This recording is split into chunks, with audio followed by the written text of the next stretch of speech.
Bharatiya Janata party के नवनियुक्त प्रदेश अध्यक्ष हमारे साथ मौजूद हैं। इनसे जानते हैं आज फरीदाबाद के दौरे पर थे। सनी साहब फरीदाबाद आज आए, किस तरह का रेस्पॉन्स देखने को मिला कार्यकर्ताओं? देखिए, जबरदस्त रिस्पांस कार्यकर्ताओं का है। मैं रास्ते से जब आया हूँ, रास्ते के ऊपर भी 4 जगह मेरे ख्याल से जब मैं दिल्ली बॉर्डर से निकला हूँ और सभा स्थल के ऊपर आया हूँ, 4-5 जगह कार्यकर्ताओं के अंदर जो जोश देखने को मिला है, जो उत्साह देखने को मिला है, आम लोगों के अंदर भी जो उत्साह देखने को मिल रहा है, जबरदस्त कार्यकर्ताओं का रिस्पांस है। आने वाले 2024 के अंदर 10 की 10 लोकसभा की सीटें हम जीत करके नरेंद्र मोदी जी के पास भेजने का काम करेंगे।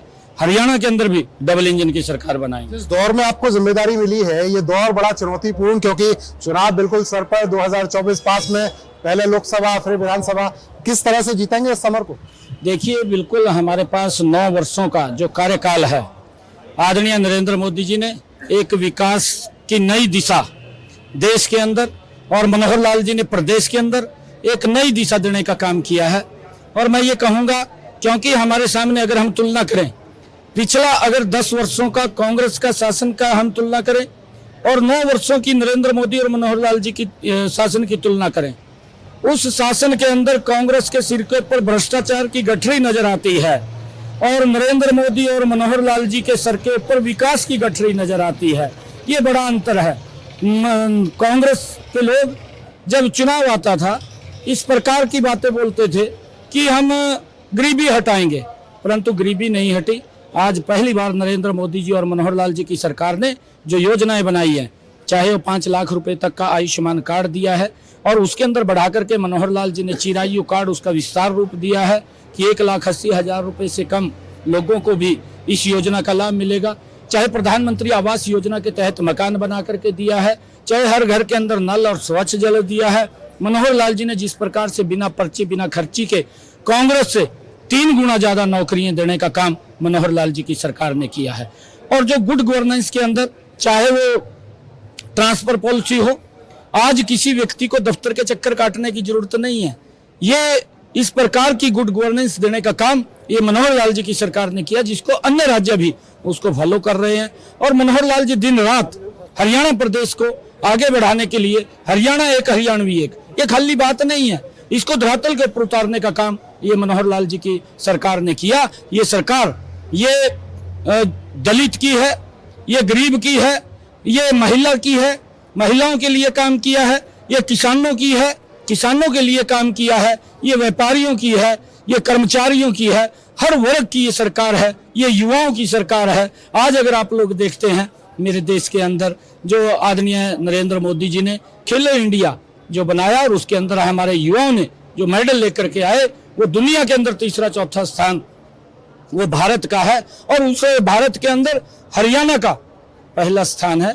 ये हमारे सरकार की एक योजना, एक नीति, उसका परिणाम है कि आज देश विकास की गति के अंदर आगे बढ़ रहा है। चाहे रोड की बात हो, चाहे रेलवे कनेक्टिविटी की बात हो, चाहे देश की समस्याओं की बात हो, आपके सामने है धारा 370 को इन्हीं कार्यकर्ताओं के बल के ऊपर इस देश की जनता ने नरेंद्र मोदी जी को वोट दिया और उस समस्या का समाधान किया। चाहे भगवान श्री राम के मंदिर की बात हो, कि कांग्रेस के लोग बोलते थे, कांग्रेस के लोग एक बात बोलते थे कि मंदिर वहीं बनाएंगे, तारीख नहीं बताएंगे, परंतु नरेंद्र मोदी जी ने उस बात को चिरतार्थ कर दिया कि मंदिर वहीं बनाएंगे और 22 जनवरी को भगवान श्री राम की प्राण प्रतिष्ठा भी वहीं कराएंगे।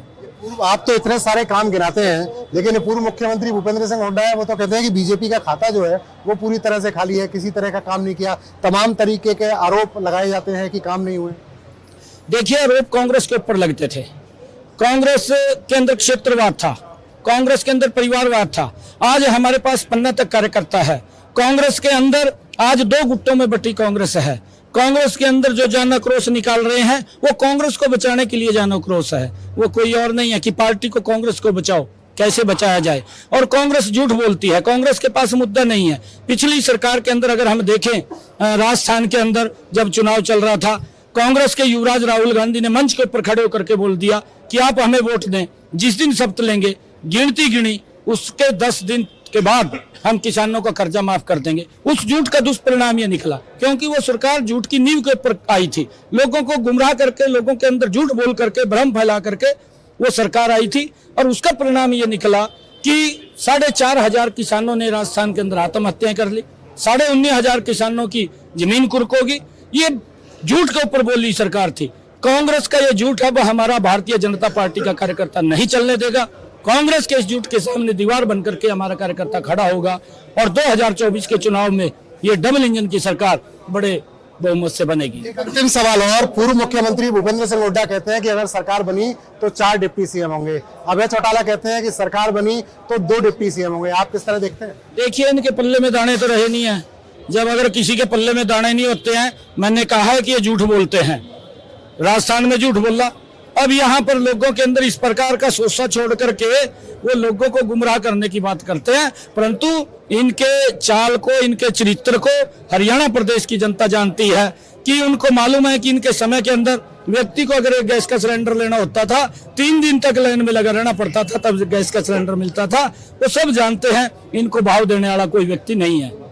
प्रदेश अध्यक्ष नायब सिंह सैनी साफ तौर पर एक बात कह रहे हैं कि भारतीय जनता पार्टी का नेतृत्व तैयार है, भारतीय जनता पार्टी का कार्यकर्ता तैयार है, और पिछले 9 वर्षों में जो कामकाज भारतीय जनता पार्टी की सरकार ने किए हैं, उनके आधार पर भारतीय जनता पार्टी लोगों के बीच में जाएगी और चुनाव जीतने का काम करेगी। 2024 में केंद्र में और राज्य में भारतीय जनता पार्टी की सरकार बनेगी। वहीं कांग्रेस के ऊपर कह रहे हैं कि कांग्रेस केवल झूठ की राजनीति करती है। दीपक गौतम, सूर्य समाचार, फरीदाबाद।